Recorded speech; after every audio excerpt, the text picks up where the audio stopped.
Nah, Bang, dari situ saya ingin pelan kita ngelihatnya gitu ya. Saudara, apa permainan yang dibawa oleh kawan ini sebetulnya gitu ya.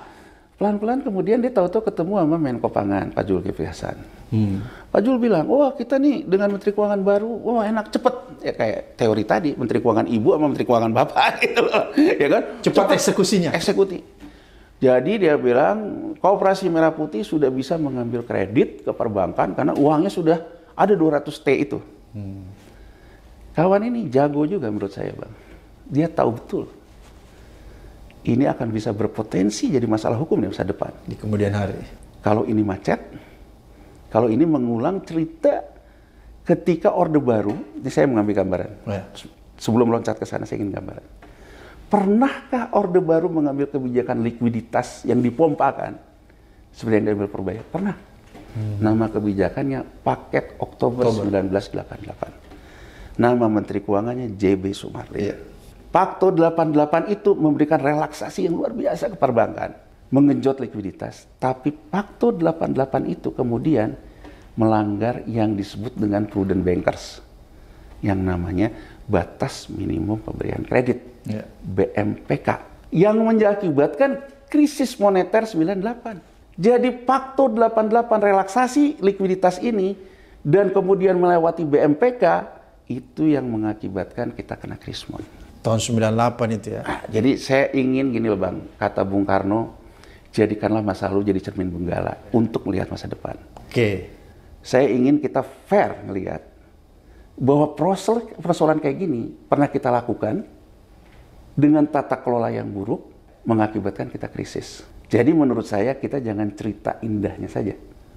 Bahkan kita bisa belajar dari masa lalu. Oke.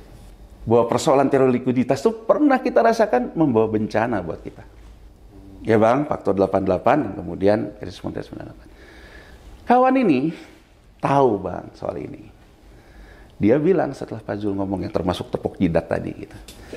Dia bilang gini, saya kasih deh win-win deh buat perbankan, buat Bank Himbara, buat Dirut Bank.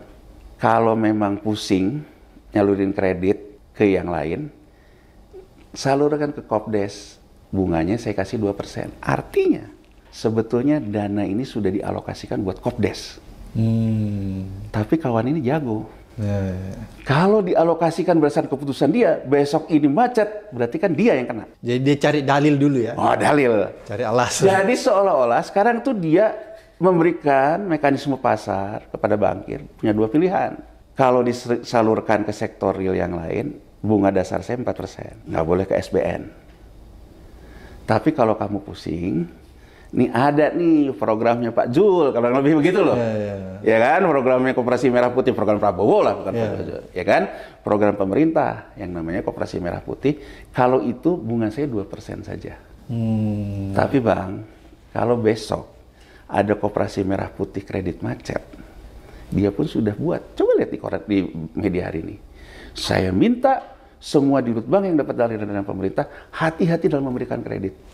Kalau Bang Abraham jadi bankir, pusingnya karena apa, Bang?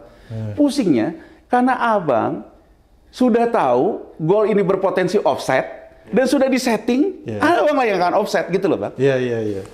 Jadi ini kan sebetulnya menurut saya tipis juga antara dia pemberani dengan konservatif. Menurut saya dia konservatif. Dengan dia sudah menciapkan rambu-rambu di masa depan. Yang mungkin ya kalau saya salah ya mohon maaf, tapi saya membacanya gitu. Membacanya